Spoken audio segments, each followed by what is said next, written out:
ஆஃப்லைனில் அதுவும் 6 மாதத்துக்கு மேலே நான் டெய்லரிங் கோர்ஸ் போனேன். ஆனால் என்னால் இன்றைக்கு வரைக்கும் கரெக்டாக ஒரு ப்ளவுஸை ஸ்டிச் பண்ண முடியல, சுடிதாரை ஸ்டிச் பண்ண முடியல. நீங்கள் சொல்கிறீங்க 3 மந்த்ஸ் தான், அதுவும் ஆன்லைனில் ஃப்ரீயாகவே சொல்லித்தரேன் அப்படின்னு சொல்கிறீங்க. நாங்கள் 6 மாதமும் மந்த்லி ஃபீஸ் பே பண்ணோம், அதுக்கப்புறமே கற்றுக்க முடியல.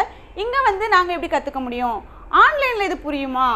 ப்ரீ ரெக்கார்டட் வீடியோ கிளாஸ்ன்னு வேறு சொல்கிறீங்க, இதில் நாங்கள் கற்றுக்க முடியுமா அப்படின்னு சொல்லி நிறைய பேர் டவுட் கேட்குறாங்க. அதாவது நம்ம ஃப்ரீயாக எடுக்கிறோம், அதுவும் ஆன்லைனில் ப்ரீ ரெக்கார்டட் வீடியோ கிளாஸில் எடுக்கிறோம். ஸோ இதோட குவாலிட்டி அப்படிங்கிறது ரொம்ப கம்மியாக இருக்கும் அப்படிங்கிற டவுட்டில் வந்து கேட்குறாங்க.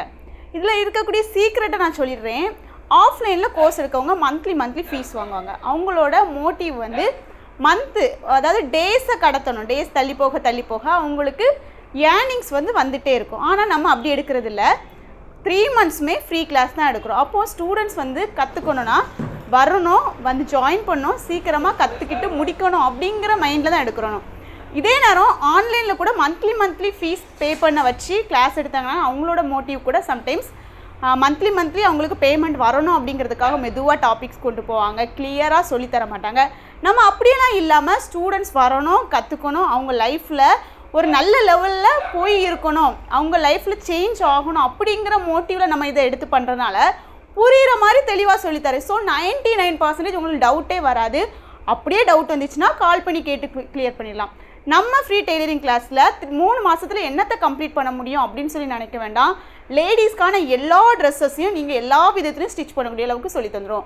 பாடி மெஷர்மெண்ட் எடுத்து ஸ்டிச் பண்ணுறதா இருக்கட்டும், அளவு துணியில் அளவு எடுத்து ஸ்டிச் பண்ணுறதா இருக்கட்டும், இல்லைனா நீங்கள் அளவு துணியை போட்டு ஸ்டிச் பண்ணுறதா இருக்கட்டும், இப்படி லேடிஸ்க்கான எல்லா ட்ரெஸ்ஸஸ், பாவடை, சட்டை, மேக்ஸி, குர்த்தி, சின்ன பிள்ளைங்களுக்கான ஃப்ராக்கு, நிறைய ஆக்சசரிஸ், 10வது நாள்லேருந்து எப்படி ஏர்ன் பண்ணணும் அப்படின்னு சொல்லி எல்லாமே நம்ம டிரான்ஸ்பரண்ட்டாக சொல்லித்தரோம். இதனால் நம்ம வந்து எந்த ஒரு எக்ஸ்ட்ரா ஃபீஸும் வாங்குறதில்ல. அது 3 மாதம் தாண்டி போனதுக்கு அப்புறம் கூட அவங்க எப்படியா முடிக்கணும், அவங்களோட சிச்சுவேஷன் எப்படி இருந்தாலும் முடிக்கணும் அப்படின்னு சொல்லி நம்ம கைட் பண்ணுறதுனால மணி மோட்டிவ் அப்படிங்கிறது இங்கே பெருசு கிடையாது. நாங்கள் ஒரு விஷயத்தை நல்லதாக பண்ணணும், அது நல்லதாக 4 பேருக்கு யூஸ் ஆகிற மாதிரி இருக்கணும் அப்படின்னு சொல்லி பண்ணுறதுனால நம்ம ஸ்டூடெண்ட்ஸ் முடிக்கணும்னு தான் நினைக்கிறோம். ஸோ நீங்கள் இந்த மாதிரி டவுட் இருந்துன்னா கண்டிப்பாக அதை விட்டுருங்க, உஷாராயிருங்க. இந்த வேர்ல்டில் ஏமாறுறவங்க இருக்கிறது வரைக்கும் ஏமாத்துறவங்க இருந்துகிட்டு தான் இருப்பாங்க. நம்ம ஒரு விஷயத்தில் ஸ்பெண்ட் பண்ணுறோமா, ₹1 மணி போடுறோமா, அது வந்து நம்மளுக்கு ஏமாற்றப்படுறோமா அப்படிங்கிறத ஒருக்காக 4 நேரம் விசாரிச்சுடுங்க. விசாரிச்சதுக்கு அப்புறமா அது தேவையா அப்படின்னு சொல்லி பாருங்கள். கண்டிப்பாக தேவை, அதன் மூலமாக நீங்கள் யூஸ் ஆவீங்க அப்படின்னு சொன்னால் அதை உங்களுக்கு யூஸ் பண்ணிக்கோங்க. நம்ம ஃப்ரீ டெய்லரிங் கிளாஸை ஜாயின் பண்ணோன்னா இன்ட்ரெஸ்டட்னு கமெண்ட் பண்ணுங்கள், நான் டீட்டெயில்ஸ் அனுப்புகிறேன். நம்ம சேனலையும் ஃபாலோ பண்ணிக்கோங்க. யாருக்கு டெய்லரிங் கிளாஸ் வேணும்னு நினைக்கிறீங்களோ அவங்களுக்கும் ஷேர் பண்ணி விடுங்க.